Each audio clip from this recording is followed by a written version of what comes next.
Sebastián Camilo Botachi, residente de primer año, nos va a presentar hoy cetoacidosis diabética, diagnóstico y manejo en la mujer embarazada. Sebastián Camilo, el auditorio es tuyo. Bien, doctor, muchas gracias. Mi nombre es Sebastián Camilo Botache Sierra, de primer año de ginecología obstétrica Universitaria Sanitas. El día de hoy traigo esta charla, cetoacidosis diabética en la mujer embarazada, doctor Víctor Lamprea. Bien, vamos a tener una introducción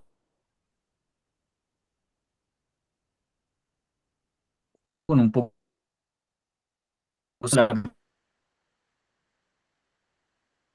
los desencadenantes fisiopatológicos, que hay que tener en cuenta ciertas consideraciones maternas.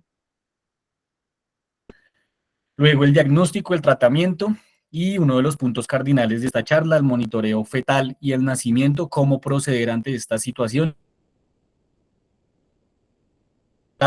y unas conclusiones para cerrar.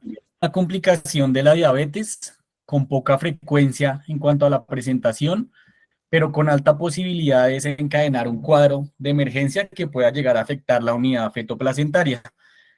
Está descrito por una triada de hiperglicemia no controlada, acidosis metabólica con un vacío aniónico y la cetosis. En el contexto de las gestantes es considerada una emergencia obstétrica porque puede provocar hipoxemia, acidosis fetal y estas causas pueden ser potencialmente mortales. Además de generar una alta morbilidad materna, donde es frecuente encontrar la presencia de edema cerebral y pues esto obviamente va a aumentar la mortalidad de la cetoacidosis. Consideramos que es poco frecuente, pero sin embargo los casos son generados por la diabetes pregestacional y la diabetes gestacional, pero en ausencia de un diagnóstico y tratamiento oportunos pueden llegar a poner en peligro la vida de la madre y del feto. Consideramos también que es el resultado de la deficiencia absoluta o relativa de insulina combinada con un exceso de hormonas contrarreguladoras, dentro de las cuales las principales son el glucagón, los glucocorticoides, las catecolaminas, entre otras.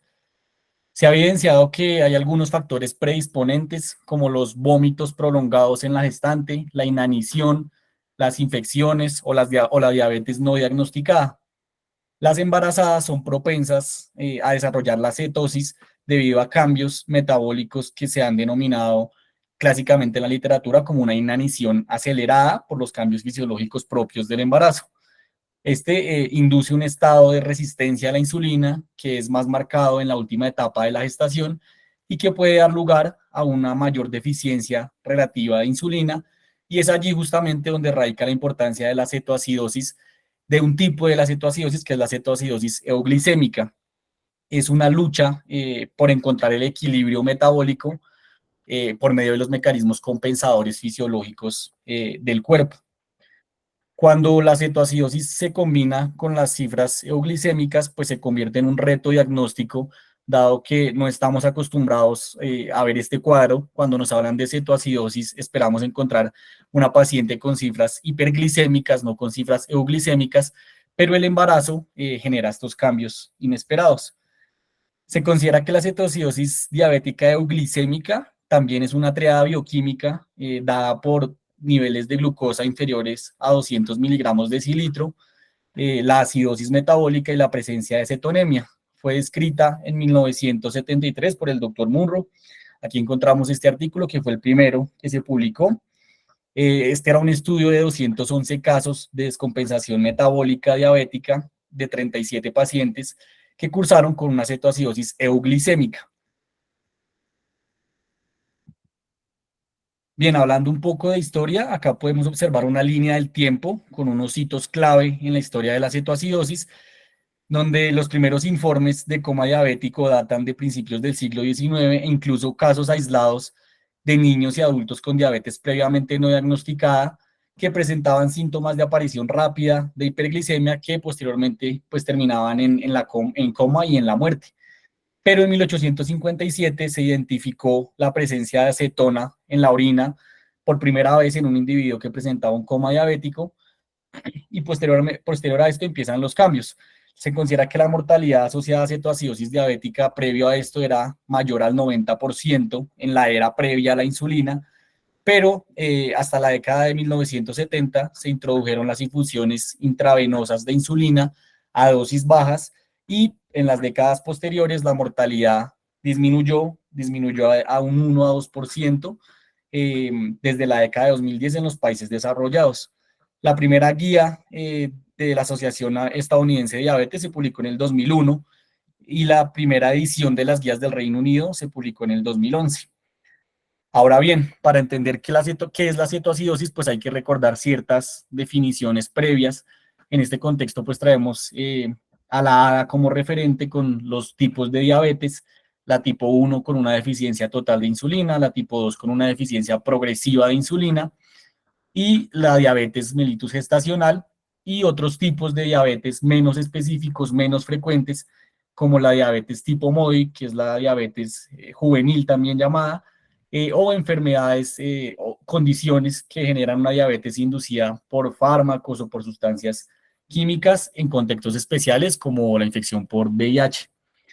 Ya aclarado esto, pues podemos entender teóricamente que la cetoacidosis eh, la encontramos típicamente definida por una serie de signos y síntomas dentro de los cuales predomina la hiperventilación, la hipotensión, la deshidratación, cambios en el sensorio, la respiración típica de Kussmaul y unos hallazgos a nivel de laboratorio que también son típicos donde usualmente encontramos una glucosa en plasma mayor a 250 miligramos de decilitro, un pH menor a 7.3 y un hiato aniónico mayor a 12.000 equivalentes por litro.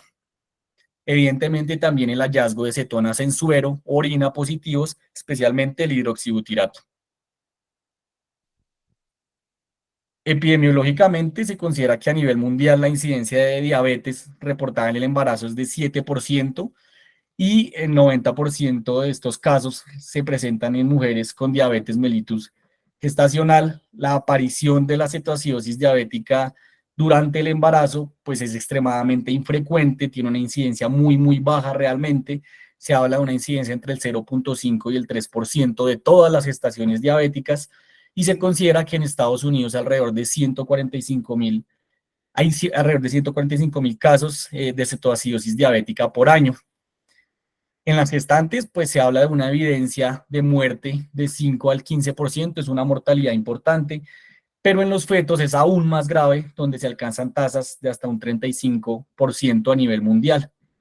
Se considera que las mujeres gestantes que son diagnosticadas con diabetes mellitus por primera vez representan casi un 90% diabetes mellitus gestacional y el 10% restante, una diabetes mellitus tipo 1 o 2, pues es la 2 sin ser diagnosticada previo al embarazo.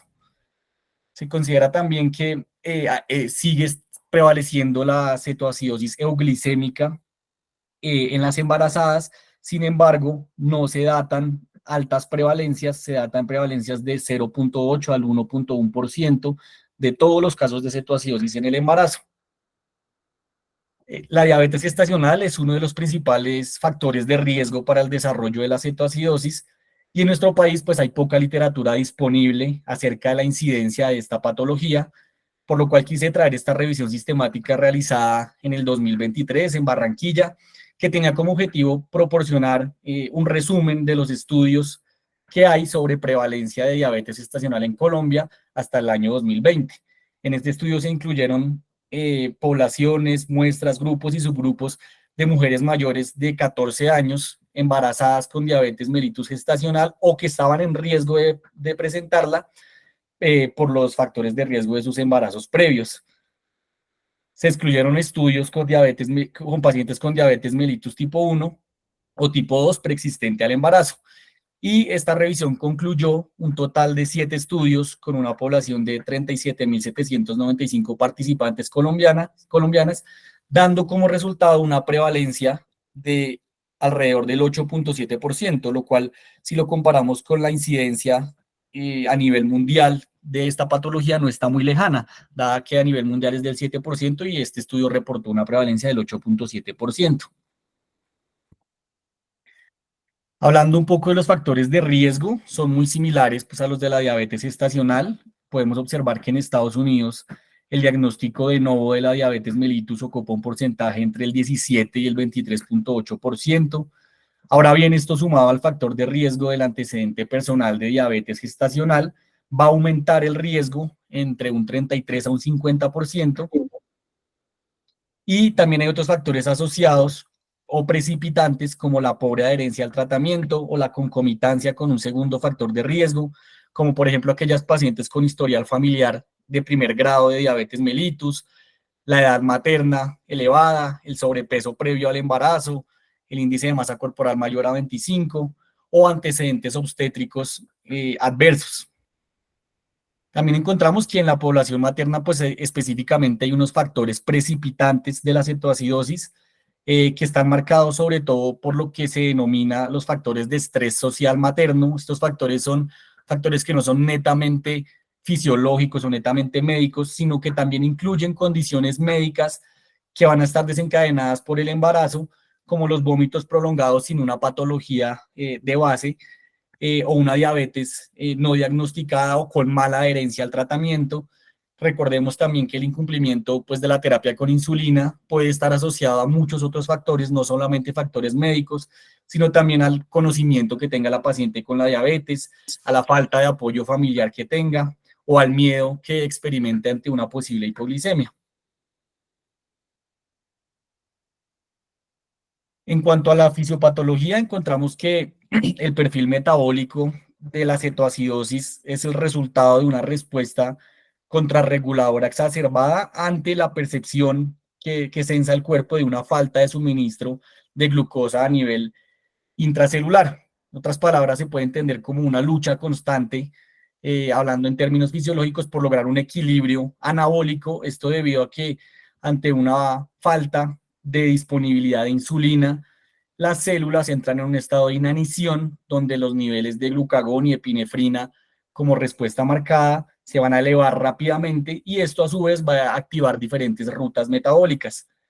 Las reservas de glucógeno se agotan rápidamente y se toma la gluconeogénesis como la principal fuente metabólica. Es en este punto donde se encuentran uno de los principales eventos fisiopatológicos. Entonces, este evento es donde el cuerpo busca otras fuentes precursoras de glucosa y aquí entra a ser protagonista la lipólisis. Esta lipólisis dará como resultado una cantidad excesiva de glicerol y concomitantemente se va a dar una degradación del tejido muscular que va a producir una liberación de aminoácidos. Todas estas alteraciones generan una cadena de acontecimientos que van a autoperpetuar el proceso, es decir, se genera un círculo vicioso entre estos eventos metabólicos. Ya a consecuencia de estos cambios iniciales con altos niveles de glucosa en el espacio intravascular, pues se crea un gradiente osmótico que va a producir una diuresis marcada, lo que a su vez pues va a generar una deshidratación, una hipovolemia, y esto exacerba aún más la hiperglicemia y la acidosis, ya que va a promover que se activen otro tipo de hormonas contrarreguladoras que se generan pues, por esta situación de estrés, como la hormona del crecimiento y el cortisol. Ya una vez se instaura esta irregulación corporal dada por deshidratación, por déficit de insulina, por hiperglicemia, se da el segundo evento fundamental que va a ser la oxidación de los ácidos grasos. Esto va a ser resultado de la deficiencia de insulina y de las elevaciones de las hormonas contrarreguladoras, donde se aumenta la producción del acetil-CoA y esto a su vez va a generar que se conviertan en el hígado en cuerpos cetónicos, específicamente en hidroxibutirato y en acetoacetato. O sea, aquí vale la pena recordar que el acetoacetato puede experimentar una reacción bioquímica dada por descarboxilación y convertirse en acetona, que esto es lo que finalmente se manifiesta típicamente como el aliento de fruta en las pacientes. Finalmente, el aumento de todas estas cantidades de cuerpos cetónicos en la sangre, junto con un estado de acidez donde el ácido láctico es fundamental, contribuye pues a que se presente la acidosis metabólica. En la gestante específicamente vamos a encontrar unos cambios marcados, consecuentes a la diuresis osmótica, que también se van a dar por la hipovolemia, la hipocalemia, y esto específicamente pues va a generar efectos en el feto que pueden ser una hipocalemia que nos puede predisponer a la presencia de arritmias evidentemente el feto también va a estar en un estado de hiperglicemia y de hiperinsulinemia. Hay unas consideraciones metabólicas únicas del embarazo. Ya teniendo estas bases fisiopatológicas previas, vamos a enfocarnos en estas consideraciones que van a estar marcadas sobre todo al final del segundo trimestre y durante el curso del tercer trimestre. Lo primero, pues, es tener claro que en la gestación hay un estado de resistencia de la insulina generado principalmente por la acción del lactógeno placentario. Se ha demostrado que la sensibilidad disminuye hasta un 56% para las 36 semanas de gestación y esto tiene otro fundamento fisiológico y es que el lactógeno placentario y la prolactina van a antagonizar los efectos de la insulina a nivel celular. Pues recordar acá que el lactógeno placentario es sintetizado inicialmente por el sitiotrofoblasto, va a tener una meseta alrededor de la semana 34-36 y funciona o es denominada como la hormona diabetógena. Esto pues tiene sentido porque se libera en respuesta a la hipoglicemia fetal y va a asegurar los suministros de glucosa al feto, activando la lipólisis de la madre y permitiendo producir cuerpos cetónicos como un sustrato fetal adicional.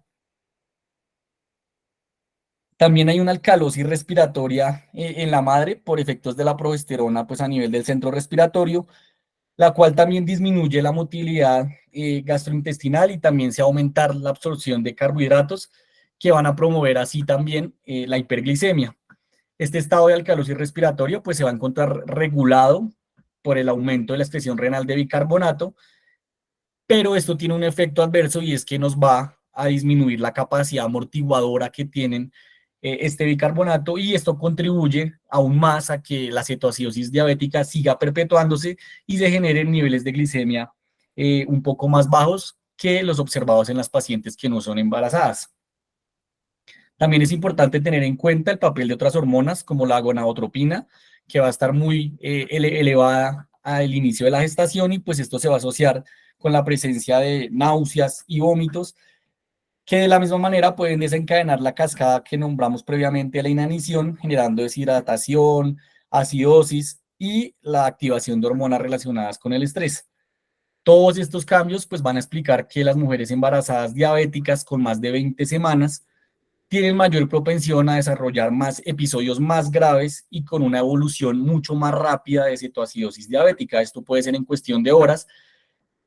Además, las mujeres diabéticas embarazadas son más sensibles pues, a la falta de alimento, son más sensibles a los procesos infecciosos y también van a tener una tasa metabólica aumentada en el tercer trimestre.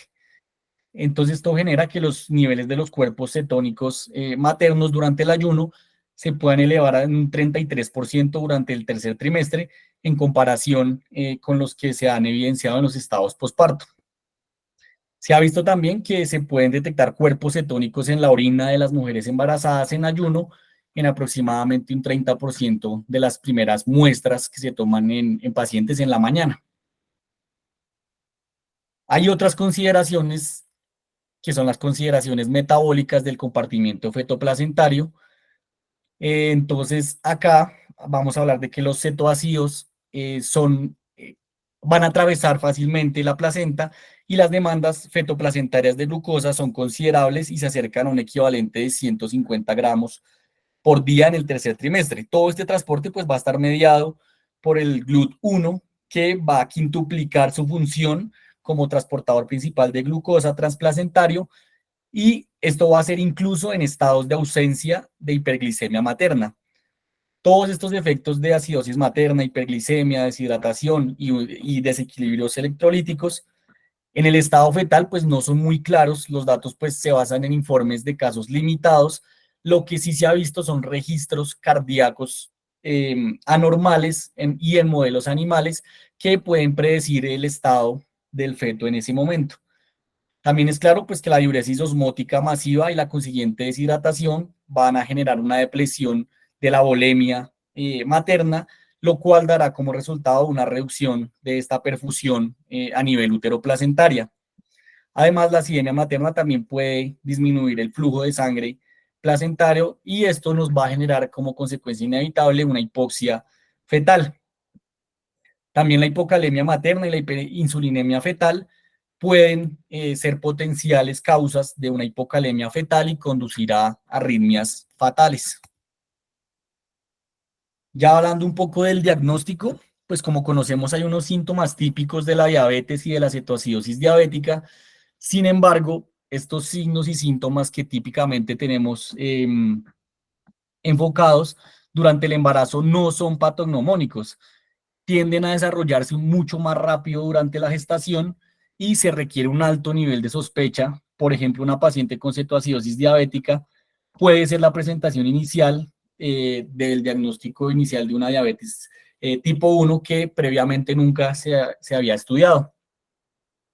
Hay que tener en cuenta en las embarazadas ciertos síntomas que nos van a orientar a sospechar la cetoacidosis diabética distintos a una cetoacidosis diabética en cualquier paciente adulto, los cuales pueden ser las náuseas y los vómitos refractarios en una paciente que tenga un diagnóstico, un antecedente de diabetes. Esto nos va a justificar una evaluación de laboratorios.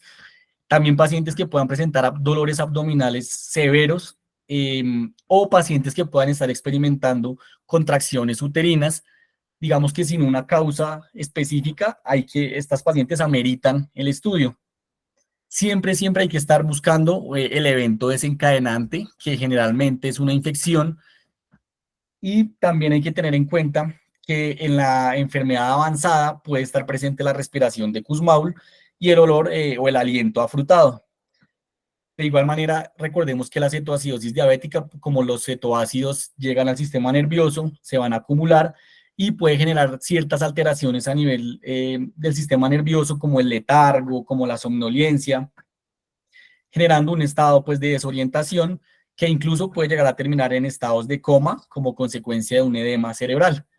Aquí quise traer una imagen de una monitoría fetal donde podemos observar ciertas desaceleraciones variables, un poco de actividad uterina, todo esto como consecuencia de un episodio evidentemente agudo de cetoacidosis diabética, pero en la imagen B observamos como posterior a una reanimación hídrica, las medidas iniciales que se tomaron, ya hay un cambio en el patrón indicando pues mejoría del bienestar fetal. Ya cuando queremos hablar de un diagnóstico un poco más objetivo, pues hay que remitirse a los parámetros bioquímicos. Se recomienda tener un esquema mental para no confundirnos en este contexto, donde lo primero pues es tener en cuenta los criterios diagnósticos para la diabetes gestacional. Aquí los traigo para que los recordemos, los criterios de la Asociación de la ADA, donde pues van a estar basados en la prueba de tolerancia oral a la glucosa en la semana 24 a 28. Posterior a esto hay que recordar el diagnóstico general de la cetoacidosis diabética, donde la ADA también nos indica que en este diagnóstico va a estar dado por una glicemia plasmática mayor a 250 miligramos de decilitro, un pH menor a 7.30, un anion GAP mayor a 12.000 equivalentes por litro, un bicarbonato que va a estar menor a 15.000 equivalentes por litro. Y por último, se recomienda pues individualizar cada paciente, dado que pues el embarazo tiene ciertas consideraciones fisiológicas que nos van a generar ciertos cambios. Aquí traigo las principales consideraciones diagnósticas de las gestantes. Entonces hay que tener en cuenta primero la cetoacidosis euglicémica, donde la glucosa va a estar más baja de lo esperado que en una paciente que no sea gestante. También hay que tener en cuenta que la alcalosis respiratoria es un cambio esperado del embarazo, pero que puede llegar a enmascarar la cetoacidosis, dado que la reducción de bicarbonatos sérico puede ser exagerada. Otro cambio tiene que ver con la albúmina, que usualmente se encuentra reducida en la gestación, generando una reducción del anion GAP. Esto puede llegar a enmascarar el aumento de este anion GAP y que genera la cetoacidosis. Y por último, la tasa de filtración glomerular aumentada, que está aumentada por lo que puede presentarse una disfunción renal en mujeres con una creatinina que aparentemente estuviera siendo medida como normal.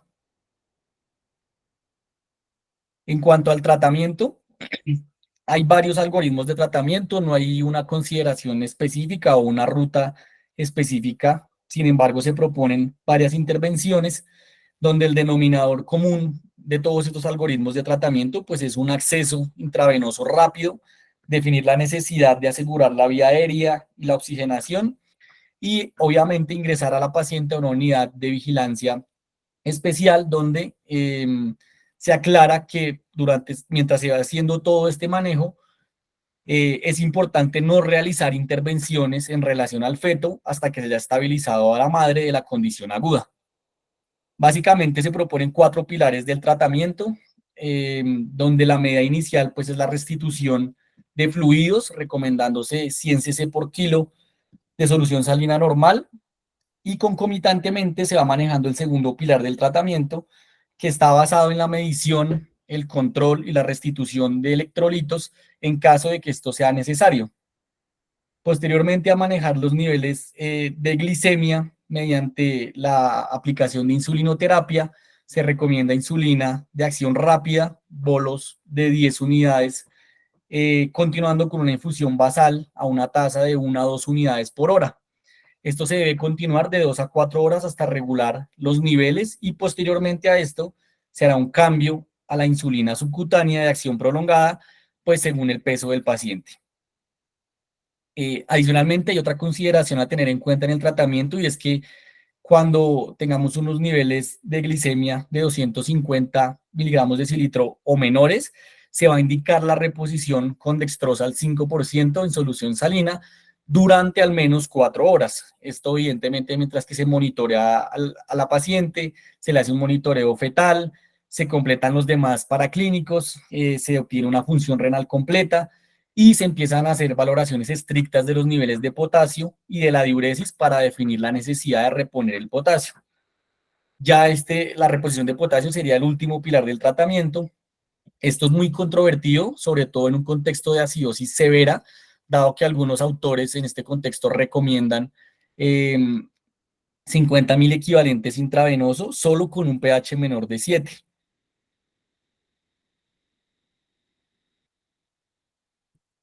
En este otro algoritmo de tratamiento, los pilares básicamente son los mismos. Sin embargo, la reposición de líquidos está basada en la estimación de la volemia, correlacionada con la medición de niveles séricos de sodio, pero se sigue manejando la solución salina como la base del tratamiento. Adicionalmente, este algoritmo nos orienta sobre la reposición de potasio, teniendo en cuenta la función renal, en los niveles de hipocalemia que se manejen por encima de 3,3, es decir, de 3,3 a 3,5, se requiere mantener la infusión de insulina y administrar de 20 a 40.000 equivalentes de potasio por hora. En cuanto a los niveles de potasio entre 3,3 y 5,3 mil equivalentes por litro, se recomienda reponer de 20 a 30.000 equivalentes de potasio por cada litro de solución administrada para mantener niveles de potasio estables. Y cuando encontramos un nivel de potasio pues mayor a 5,3, que serían unas condiciones de hipercalemia, no se recomienda la administración, pero es crucial estar revalorando estos niveles cada 1 a 2 horas, teniendo en cuenta que la insulina que vamos a estar aplicando a altas dosis va a empezar a arrastrar el potasio hacia el interior de la célula. En este algoritmo, pues se recomienda mantener la infusión de insulina a 0,1 unidades kilo por hora. Sin embargo, también especifican que si no se logra una reducción de 50 a 70 miligramos por decilitro en la primera hora, se recomienda doblar la dosis inicial de insulina hasta que logremos niveles seguros de glicemia. También se recomienda que posterior a que se logren estos niveles seguros, se reduzca la infusión de insulina a 0,05 unidades por kilo hora. Y en cuanto a la reposición de bicarbonato, se recomienda pues la valoración conjunta con otras especialidades de cuidado intensivo, medicina interna, para definir si es beneficiosa para la paciente en ese momento. Evidentemente, durante todo este tiempo, la paciente debería idealmente estar monitorizada en una unidad de cuidados intensivos.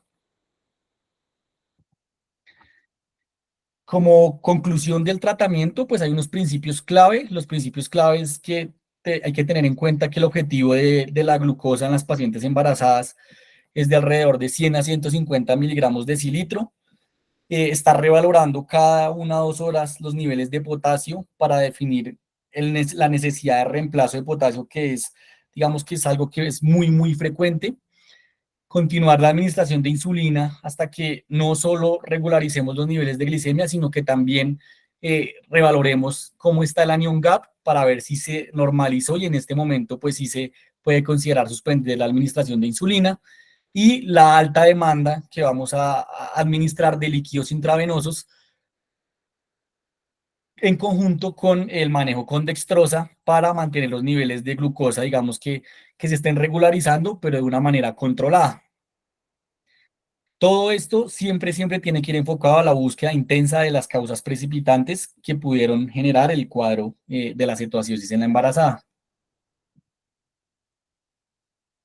En cuanto al monitoreo fetal y el nacimiento, hay mucha discusión sobre el cómo proceder ante estas pacientes, dado que cuando nos enfrentamos a esta situación donde encontramos una paciente con un trastorno médico grave, como lo es la cetoacidosis, donde el feto nos puede mostrar un patrón cardíaco no tranquilizador, patológico, pues la respuesta intuitiva es realizar el parto de emergencia o el parto inmediato, pero recordemos que previamente nombramos que en las recomendaciones de la evidencia científica no era recomendable proceder a tomar acciones fetales hasta que estabilizáramos la condición materna.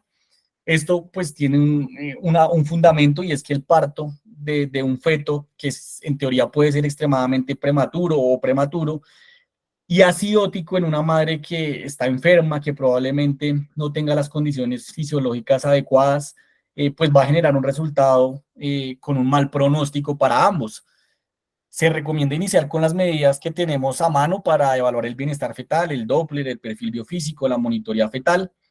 Esto nos aproxima al estado del feto y también se recomienda un enfoque que incluya una reanimación in útero agresiva para estabilizar a la mujer con reemplazo del déficit de líquidos y electrolitos que ha ido perdiendo, mientras que se va revirtiendo esta acidosis metabólica bajo el enfoque pues, de un equipo multidisciplinario que sepa cómo manejar las insulinas.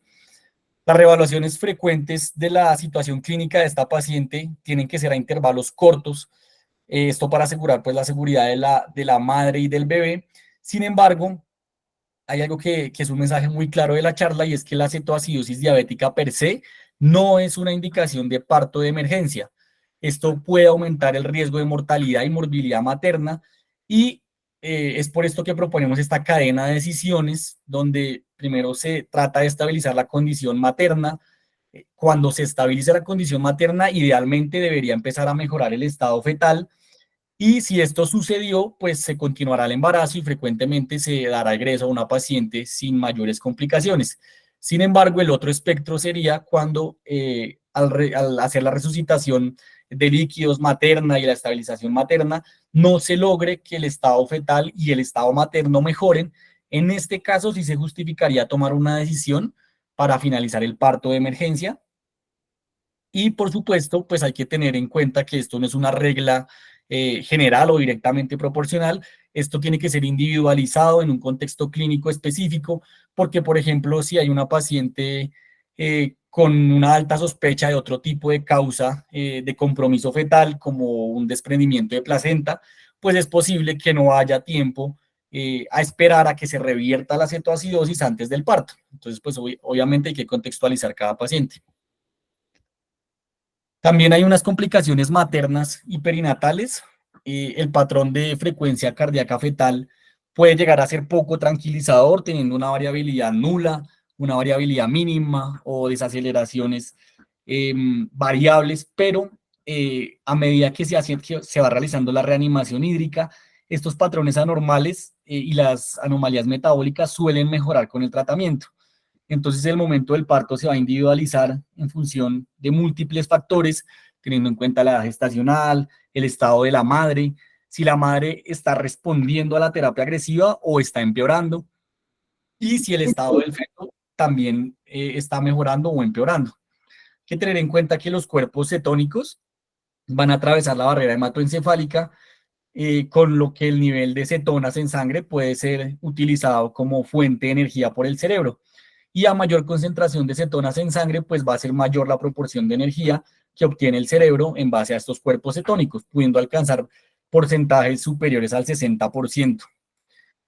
Esta entidad es poco frecuente durante el embarazo, su desarrollo, digamos que puede llegar a ser muy complejo teniendo en cuenta que la cetoacidosis afecta a múltiples sistemas, tanto de la madre como del feto, puede llegar a generar en la madre insuficiencia renal aguda, síndrome de distrés respiratorio, isquemia miocárdica, edema cerebral e incluso la muerte.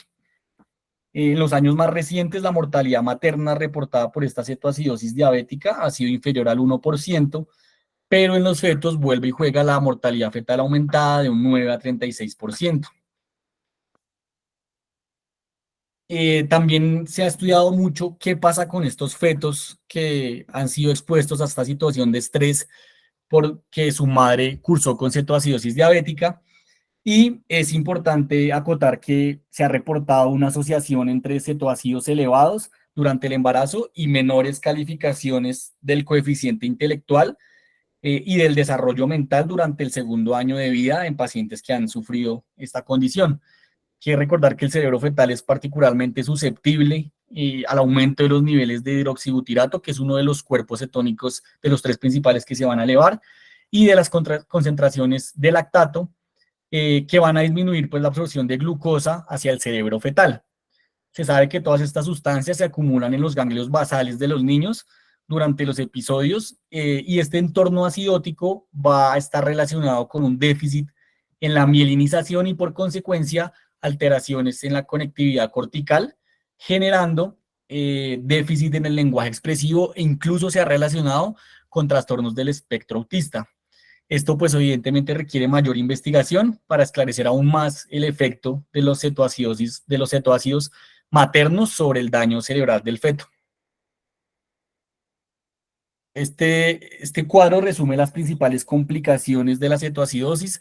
Simplemente es para que recordemos que puede afectar muchas partes o sistemas de la madre, incluso generando alteraciones en renales, alteraciones en electrocardiográficas, prolongando el QT, rhabdomiólisis y alteraciones electrolíticas o alteraciones también gastrointestinales.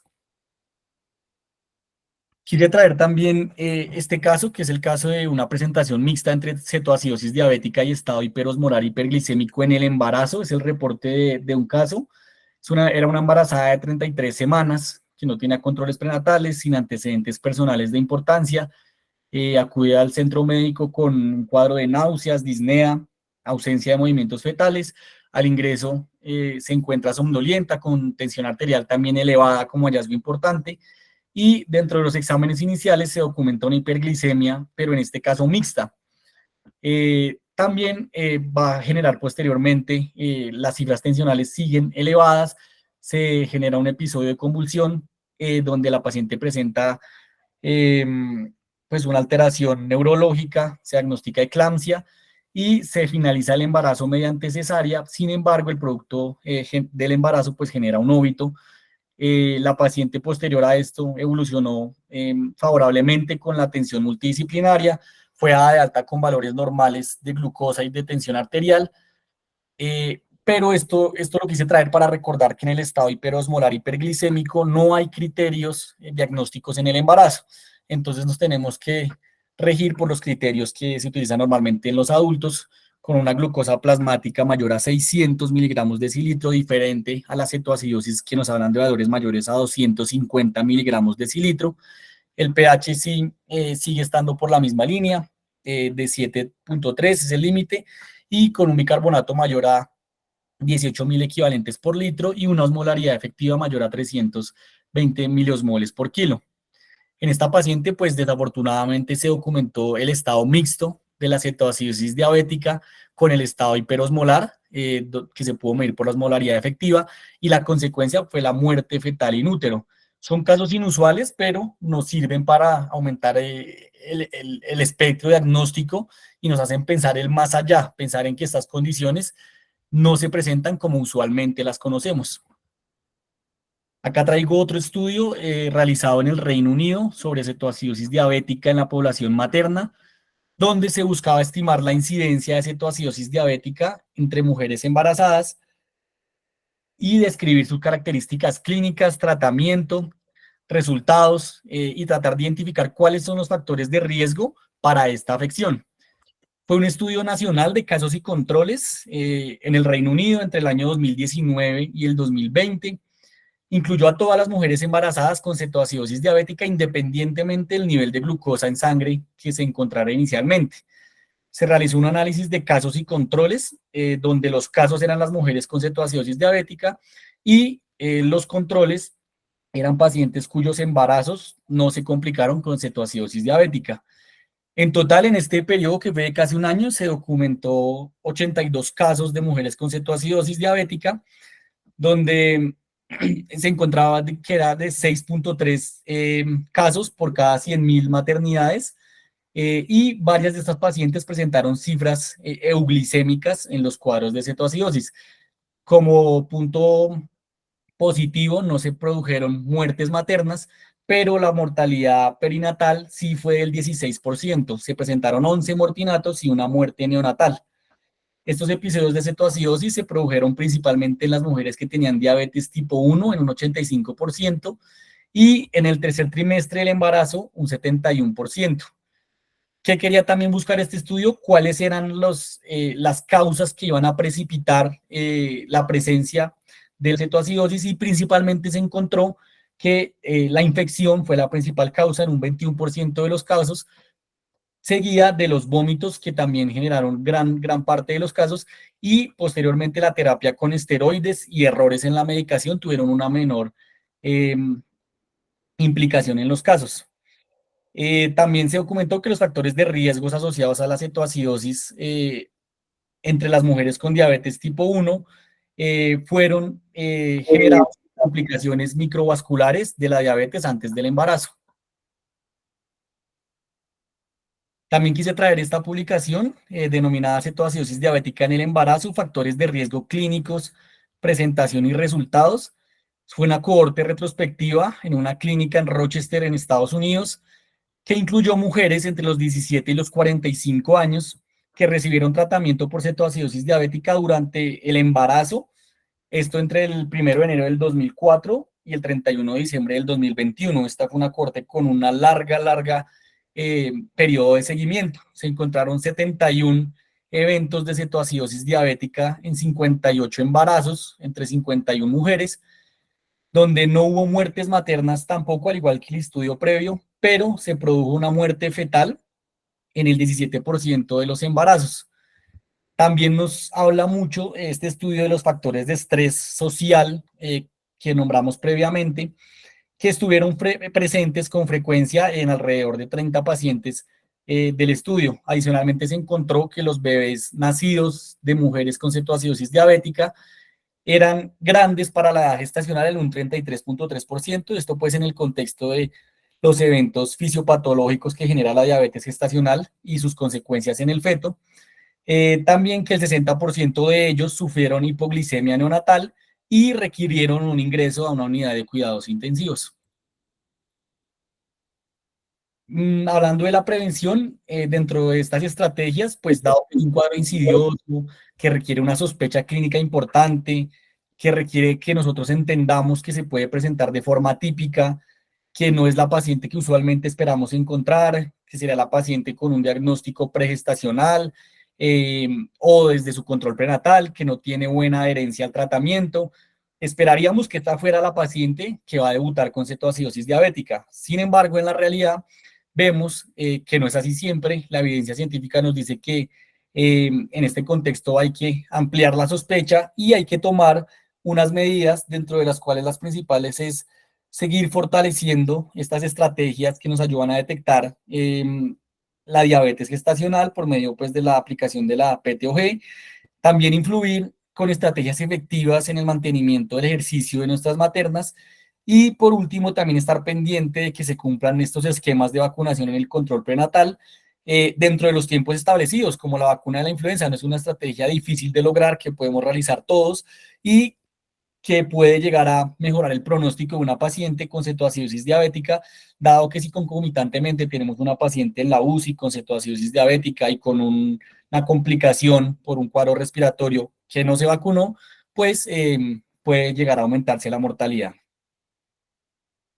Como conclusiones, hay que entender que es una emergencia que requiere una reanimación rápida y una participación multidisciplinaria. Hay que entender que en esta patología es una de esas patologías en la que el tiempo es oro, ya que el reconocimiento temprano de esos factores precipitantes va a mejorar significativamente el pronóstico de la paciente. También hay que tener en cuenta que esos trazados cardíacos fetales, patológicos, iniciales en la primera valoración de la paciente, no son necesariamente una indicación de un parto inmediato. Lo que hay que hacer es rápidamente instaurar medidas de reanimación, tratar de corregir los mecanismos de esta patología y estar revalorando constantemente previo a tomar una decisión. Esto pues entendiendo que las condiciones fisiológicas no son las ideales por el contexto de la alteración metabólica y una cesárea de emergencia podría causar un deterioro materno más importante. También entendiendo que hay evidencia que sustenta que el compromiso fetal va a revertirse desde este primer trazado patológico y va a permitir mejorar los resultados neonatales con una reanimación rápida. Y para finalizar, pues quise traer esta imagen que habla de que 2 más 2 en medicina no es 4, y es lo que básicamente pasa con esta patología. Nos hace pensar mucho en que el aprendizaje constante de estas situaciones que son inusuales o que tienen factores pocos comunes, nos ayudan a revalorar a estas pacientes que no se van a presentar como típicamente hemos conocido. Muchas gracias. No, muchas gracias a ustedes, la revisión estuvo buena, es un tema difícil. Reforzando un poco lo que dice Víctor, yo en 35 años de ejercicio profesional no he visto un coma diabético en una embarazada, gracias a Dios. Espero en lo que me queda de vida obstétrica no ver ninguno. Eh, Tiene una dificultad muy, muy compleja que no solo es propia de la cetoacidosis diabética, sino en general de la diabetes, y es la vigilancia fetal en la diabetes es muy complicada. El Doppler no sirve, el perfil biofísico puede ser útil, y la monitoría lo que nos lleva es a los hallazgos tardíos de un feto que ya se encuentra en acidosis con el consiguiente riesgo de daño cerebral. Entonces,